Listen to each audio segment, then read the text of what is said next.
Hello viewers, we're coming to you live from our main studio in Bakau, The Gambia. This is N24 News and I am your presenter, Mudiwangam.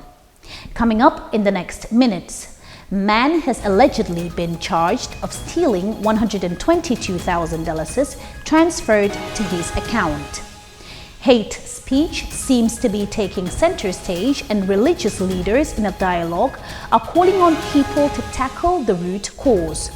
In sports, Javier Mascherano, former Barcelona and Liverpool player, is named as Argentina's under-20 coach. On the international front, the latest attack in Burkina Faso saw 14 members of the civilian militants killed. These and more stories to feature in our today's bulletin. Stay tuned.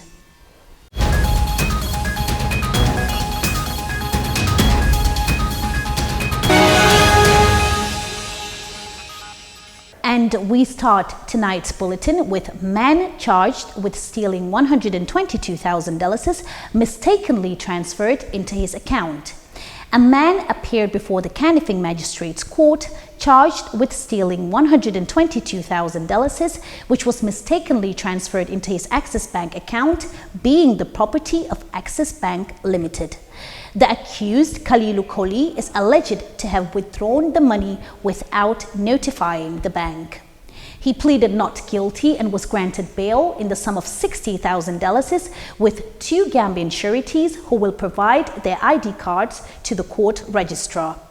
The magistrate ordered the accused to deposit his ID and all traveling documents to the court and shall not leave the country under any circumstances. The case has been adjourned to Tuesday, 21st December. The police have confirmed they have launched an investigation into the conduct of 2 officers of the Police Intervention Unit who were captured in a video gloating over tear-gassing UDP supporters. The video, which went viral, showed the officers saying they were happy tear-gassing the supporters and they need more of the UDP supporters to come out. More in this report.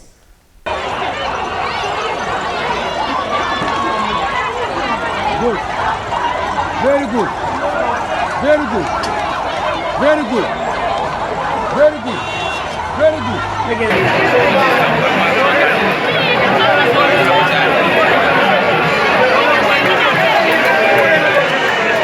These were some of the scenes when UDP supporters got out to express their dissatisfactions towards the presidential election as the police intervention unit were sent out to disperse them. This issue, which was widely condemned by many as to the reform of the security, couldn't cease to get the attention of the people as 2 PIU officers' video went viral on the issue.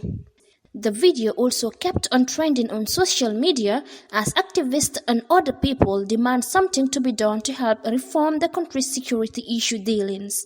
The video also shows 2 officers praising themselves and saying they were happy on firing tear gas to the UDP supporters. That's my boy Kamara, Kamara, to the UDP, Happy birthday to you all, Kamara, say something to UDP. Well, we are very happy today, Yeah, we are very happy, The city gases are floating all over anywhere, boy. Yeah, so we need more. We need more. Yeah, we'll be very happy, if they come out again, if they come out again, UDP people, thank you, The UDP supporters got to the streets after their party leader Usainu Dabo and Mama Kande of GDC refused the fairness and freeness of the election.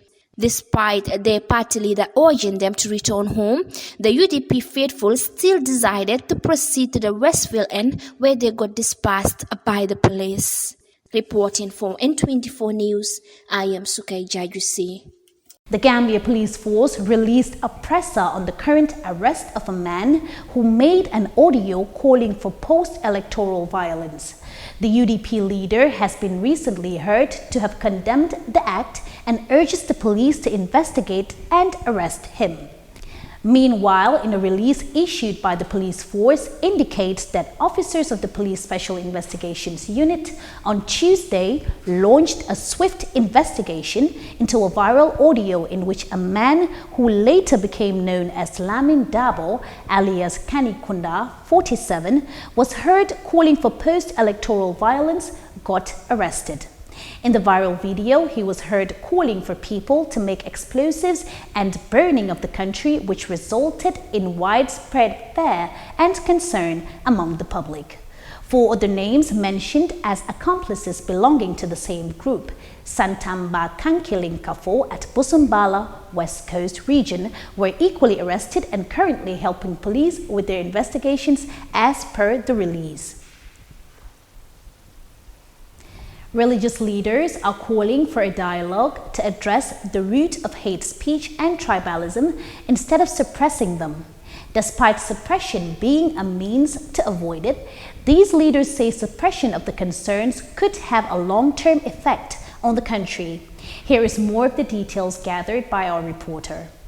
Hate speech and abusive or threatening speech or writing that expresses prejudice against a particular group, especially on the basis of race, religion, sexual orientation, or tribe. Lately, the Gambia has seen some of these cases and getting the attention of the people.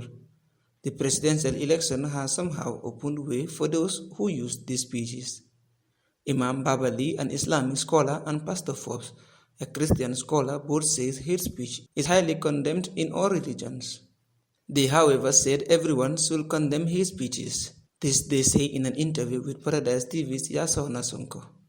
Hate speech is highly condemned by all religions, by all faiths, by all religious people, by all people with humanitarian feeling, because hate speech should not be underrated. No matter how small it is, it can spark fire that nobody can stop. Because if you are following the world events, a place like Rwanda is as a result of hate speeches. Any speech, any action, any writing, any gesticulation that does not speak for unity, oneness, togetherness, peace for a country, I think ought to be condemned. And so hate, the word itself, tells you 2 things. It tells you that there is something wrong with human interconnection and reaction. For me to hate you either means you did something to me or I have something I think maybe you did to me. So on the face of it, hate speech is intolerable. We've seen it destroy nations, families, and for people to just be able to sit down and compose something that is hateful to another people doesn't speak well of them. Imam Babali continued by saying that hate speech and talks are not encouraged in the Quran and is considered a sin. Hate speeches may be difficult to be controlled, but what are some of the mechanisms to help in tackling hate speeches? Pastor Forbes tells us his belief as to some of the mechanisms. It's a nation, and you are digger. And the things that make for one religion or one tribe or one grouping, gender-wise or otherwise, to feel ostracized, bitter, they are lesser Gambians, they are not considered. Until we are able to solve that, we are going to do this firefighting. So all the TV networks are going around, people are calling you, because we don't want problems. Somebody has put an audio, we are all running. But why wasn't that audio there 2 weeks ago? Why wasn't it there 3 weeks ago? What brought that? And I'm not holding forth for the audio. It's wrong, it's condemned, and I'm sure the person will face justice. But that is a flash. Maybe somebody said it, but how many other people have it in their mind and they have not said it? And you just wake up and they explode. You wake up and they kill people. You wake up and they take knives. So government, all of us, religious leaders, we should stop this thing in this country of maslahain. 3 weeks ago, we are not like this. 5 weeks ago, we are not like that. So if we want to be truthful, we put the cards, law of equity, come to the table with your hands clean. Put your hands, let's see, fingerprint you, let's see, lie detector, whether you're speaking the truth, then we will have peace. Inside that peace, it may be difficult. Pastor Force may have to swallow his pride and say, I am guilty. But you also may have to do it. An opposition leader may have to do it. Government may also have to do it. Everybody has to do it. Then we speak peace, we clean the board, then we start again. Hate speech is considered any speech, writing, and action is bad, and hate speech is intolerable, in which the Quran and the Bible have condemned. Reporting for N24 News, I am Pafur Muskuria. And in sports, former Barcelona and Liverpool player Javier Mascherano will take his first coaching role when he takes over as Argentina under-20 boss in January. The 37-year-old, who won 147 caps for Argentina and has served as his country's captain, will replace Fernando Batista. Mascherano called time on his playing career in 2020. A versatile defensive player, he won 5 La Liga titles and 2 Champions Leagues in 8 years at Barcelona. He started his career with River Plate and moved to West Ham in 2006 following a spell with Corinthians.